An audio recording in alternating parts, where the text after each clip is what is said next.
William B. Overstreet at his home in Roanoke. Mr. Overstreet is 83 years old, having been born on April 10, 1921. My name is Kyle Gunas, and I'll be the interviewer. Mr. Overstreet, would you state for the recording what war and branch of service you served in? Served in World War II in what was then the U.S. Army Air Force. Now, of course, the Air Force. Were you drafted or did you enlist? I had to fight to get in, but I was able to get in early in '42. I tried to get in on the day after Pearl Harbor, but it took a few months. But I did get in as a private, and it was moved into aviation cadets as soon as they had an opening. You enlisted for patriotic reasons because of... Oh, yes. I enlisted because they attacked us, and I wasn't going to let them get by with it. Where were you living at the time? I was living in Charleston, West Virginia at the time. I was a statistical engineer for United Gas, and also going to Morris Harvey College. Student and trying to pick up some more college credits as I've worked. Why did you pick the Air Force? I wanted to fly. I had seen a Ford Trimotor in Pittsburgh when I was just a kid. And when that big tin can took off in the air and went flying around, well, I said, that sounds good. And as, of course, the wartime was started by Germany and Japan, and they had fighter pilots. I knew that was the one thing I wanted to do. But again, I had to fight for it. They tried, I was too tall. I was going to be a multi-engine pilot. And said, nope, I got to be a fighter pilot. I got to be a fighter pilot. I kept on insisting until I became a fighter pilot. When exactly did you become a fighter pilot? That was in early '43. I got my wings at Luke Field after flying AT-6s in advanced training and also checking out in P-40s before I even got my wings. Can you tell me about some of your training experiences? Easily. How about if I just start this as a school? Would this help? I wrote this for a website, so I thought it was so good that I would just read it to you. I'm not proud. The training experiences, the first primary was Rankin Aeronautical Academy. The head of the school was Tex Rankin, who was a champion aerobatic pilot and demonstrated his skill. My instructor, Carl Arsliff, was great. He had very unusual methods of testing his students. One thing he surprised me with, on the downwind leg of the landing pattern at 500 feet, he would turn the steerman upside down, cut the engine off, and then calmly say to me, "You land it." Of course, that was easy, just quarter roll it into the bank and turn onto the runway. And no problems of any kind. But he thought the surprise may have some effect on it. I guess the real test was for your reaction. Another maneuver was to pull up in a normal stall, walk the nose down through vertical, then push the nose up inverted to an inverted stall, repeating until the ground got close. You could get a real thrill out of that one. Then it was on to basic in Lemoore, California. This was a Volti vibrator with an adjustable prop pitch. We would dive down and buzz someone or something and set the prop pitch to really roar over a target. And when we moved on to Luke Field, Arizona, the commanding officer insisted that I go to Williamsville for multi-engine training. I was finally able to convince him that I had to be a fighter pilot. Anyway, the AT-6 was fun to fly, and we got our wings there. Upon graduation, a group of us was assigned to Hamilton Field, California. Then we went on to the 357th Fighter Group 363rd Fighter Squadron. They were moving from Nevada to Santa Rosa, California. We got to fly with experienced pilots and learned a lot. Flying at Santa Rosa,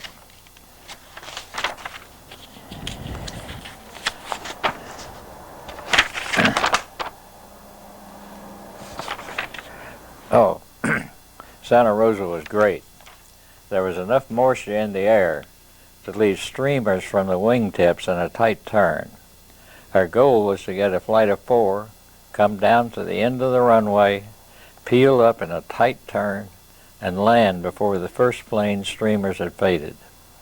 I flew with several flight leaders, but mostly with Lloyd Hubbard. He was good. We all thought we could buzz closely. We said, well, we'll go down and mow the fairway on the golf course. And he said, well, I'll take care of the greens. The greens have to be a lot closer than the fairways. Hub also liked to take a flight of 4 to the Golden Gate Bridge and do loops around it. You know we were having fun. Can you imagine 4 P-39s in tight formation, diving down and coming back over the bridge and coming back up again? That was real flying. We knew how to do that. We were having so much fun that the complaints came in too fast. Jack Myers, our legal officer, told me years later that he was able to hold up action on bushels of charges, most of which he took home with him after the war. I asked the CO, Don Graham, why we got by with so much. He says, if you were picking pilots for combat, who would you pick?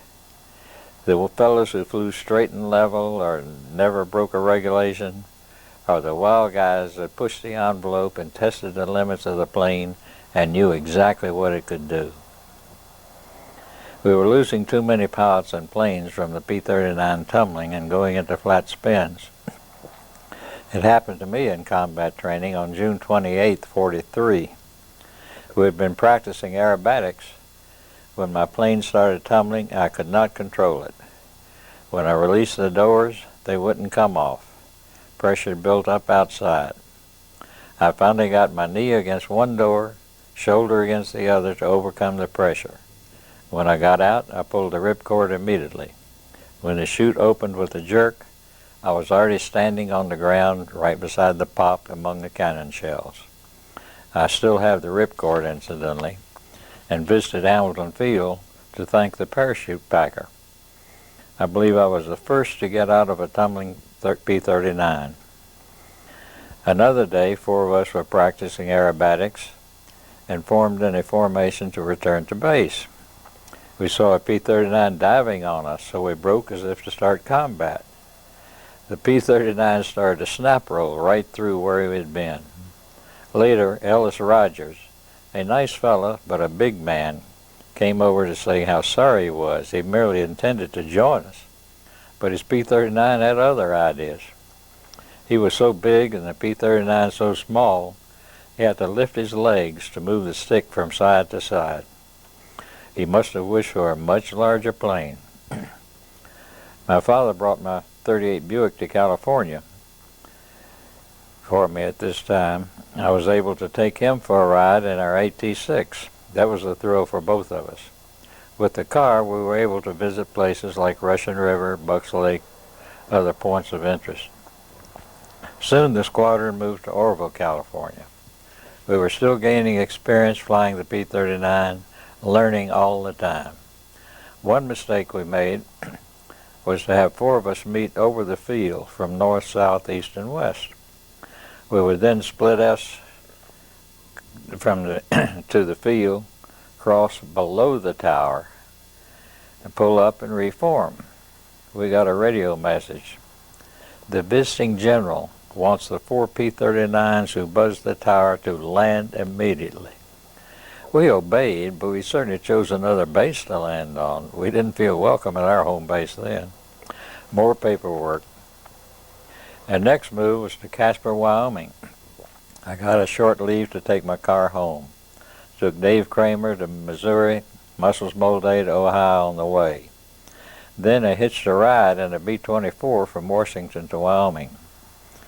I also remember getting a free meal at the hotel in Casper because one of our pilots had killed an antelope and donated the meat to the hotel.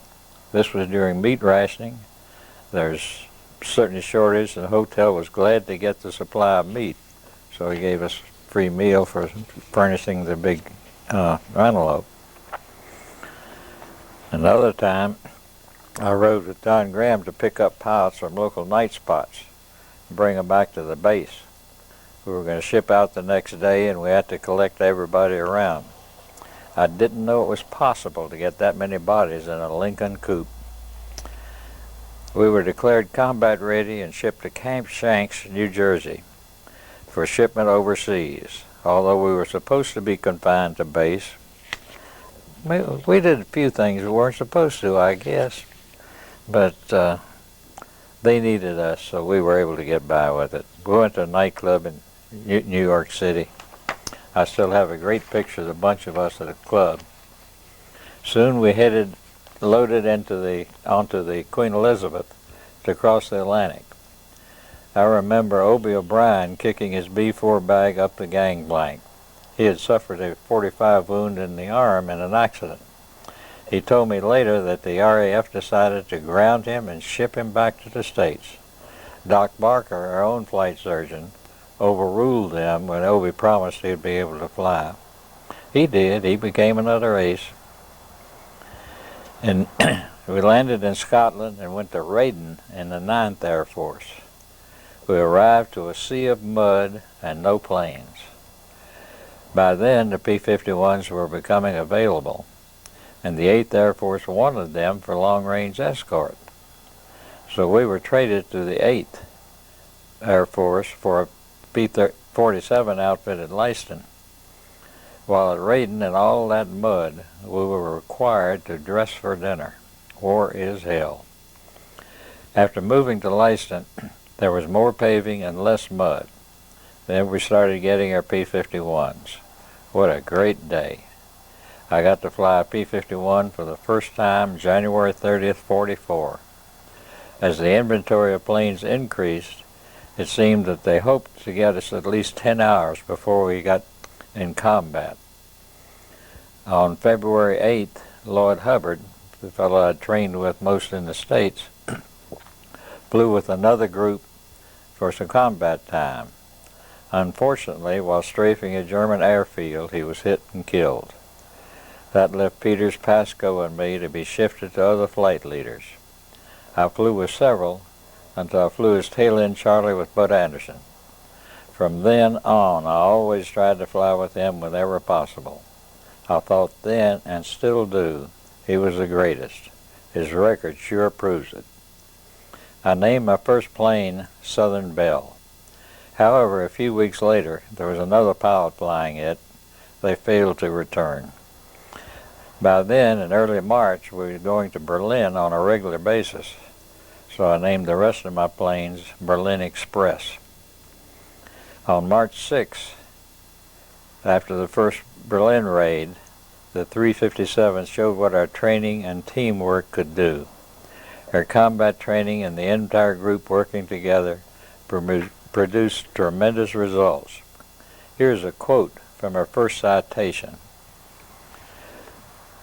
On March 6, 44, the newly operational 357th Fighter Group provided target and withdrawal support to a heavy bombardment aircraft bombing Berlin, which was the deepest penetration of single-engine fighters to that date.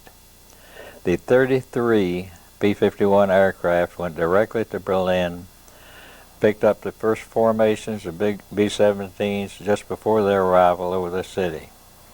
They found the bombers being viciously attacked by one of the largest concentrations of twin-engine and single-engine fighters in the history of air warfare. From 100 to 150 single-engine and twin-engine fighters at a time, some firing rockets, were operating in the immediate target area, try to get into strafe the bombers. Each combat wing of bombers was being hit as it arrived over Berlin, and although they were sometimes outnumbered as much as 6 to 1, flights and sections of the 350